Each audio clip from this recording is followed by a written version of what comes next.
Doctor एक सवाल करना चाहेंगे कि क्षेत्र के जो विधायक हैं वो आपको बबुआ तक कह रहे हैं। देखिए, ये बड़ी दुख की बात है कि जब जब नौजवान आगे बढ़ता है तो समाजवादी पार्टी के नेताओं को और हमारे यहाँ के सिकंदरपुर के जो विधायक हैं रिजवी साहब, उनको बड़ी तकलीफ होती है।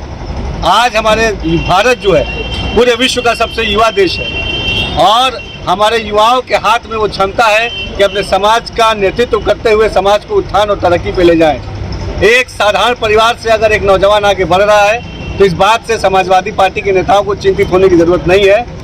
आज हम अपने समाज को शिक्षित कर सशक्त कर आगे ले जाने के लिए पूरी तरीके से दृढ़ संकल्पित हैं। समाजवादी पार्टी को ये बात बहुत बुरी लगती है कि समाज कैसे आगे बढ़ रहा है। समाजवादी पार्टी को ये बात बहुत अखरती है कि कैसे नौजवान आगे बढ़ रहे हैं। समाजवादी पार्टी को इस बात से तकलीफ पहुंचती है कि कैसे उत्तर प्रदेश का और सिकंदरपुर का अल्पसंख्यक समाज विकास की तरफ आगे बढ़ रहा है। लेकिन तमाम ऐसे समाजवादी पार्टी के नेता लोगों को और खासतौर पर रिजवी साहब को मैं बताना चाहूँगा कि उनको चिंता करने की ज़रूरत नहीं है।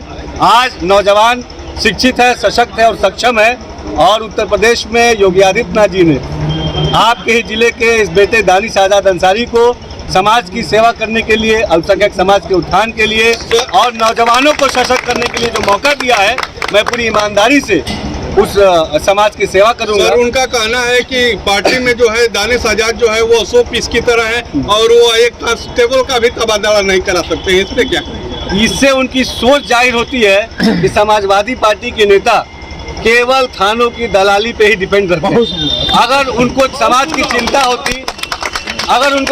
चिंता होती तो दानिश आजाद अंसारी से सवाल पूछते कि नौजवानों की शिक्षा के लिए उन्होंने क्या किया, नौजवानों के रोजगार के लिए उन्होंने क्या किया, सिकंदरपुर की जो गुलाब की खेती थी उसके विकास के लिए दानिश आजाद अंसारी ने क्या किया। लेकिन वो सवाल नहीं पूछेंगे ये, क्योंकि वो जानते हैं कि दानिश आजाद अंसारी पूरी ईमानदारी से अपने सिकंदरपुर को, अपने बलिया को सशक्त करने के लिए आगे बढ़ रहा है। आने वाले दिनों में अभी देखिए, इस नौजवान के हाथों में रोजगार आया है, इस बात से भी उनको पीड़ा होगी। समाजवादी पार्टी नहीं चाहती कि समाज आगे बढ़े, लेकिन आज समाजवादी पार्टी की असलियत को जान चुका है। समाजवादी पार्टी के नेताओं का और खास तौर पे रिजवी साहब का चेहरा बेनकाब हो चुका है। सब जानते हैं कि ये समाज विरोधी है, अल्पसंख्यक विरोधी है और युवा विरोधी है। और हमने सिकंदरपुर के विकास के लिए जिलाधिकारी को निर्देशित किया था। मैं आपके माध्यम से बता दूं कि यहाँ पहले जो गुलाब के फूल की खेती होती थी और गुलाब जल बनता था, केवड़ा बनता था, जिससे सिकंदरपुर का उद्योग जुड़ा हुआ था। मैंने जिलाधिकारी को निर्देशित किया था। बीते महीने जिलाधिकारी यहाँ पे आई हैं और कई सारे ऐसे उद्योग के लोग जो इससे जुड़े थे वो उन्होंने उनसे भेंट की है और हम इस गुलाब के व्यापार को भी, उद्योग को भी आगे बढ़ाएंगे। आने वाले दिनों में सिकंदरपुर में, आखिरी सवाल आप सुन लीजिए, आने वाले दिनों में सिकंदरपुर के नौजवानों को और मजबूत करने के लिए हम यहाँ पे विशेष रोजगार मेले का आयोजन भी करेंगे, जहाँ देश और विदेश की बड़ी बड़ी कंपनियां इस सिकंदरपुर में आके यहाँ के नौजवानों को रोजगार देने का काम करेंगी।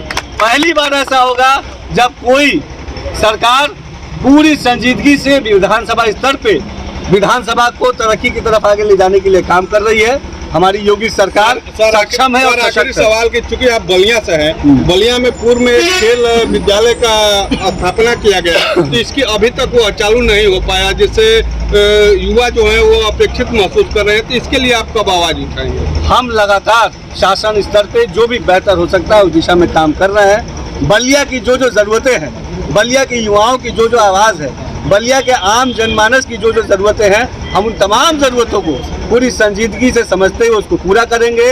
हम एक बलिया को विकास की तरफ आगे ले जाने के लिए पूरी गंभीरता और ईमानदारी से काम करेंगे।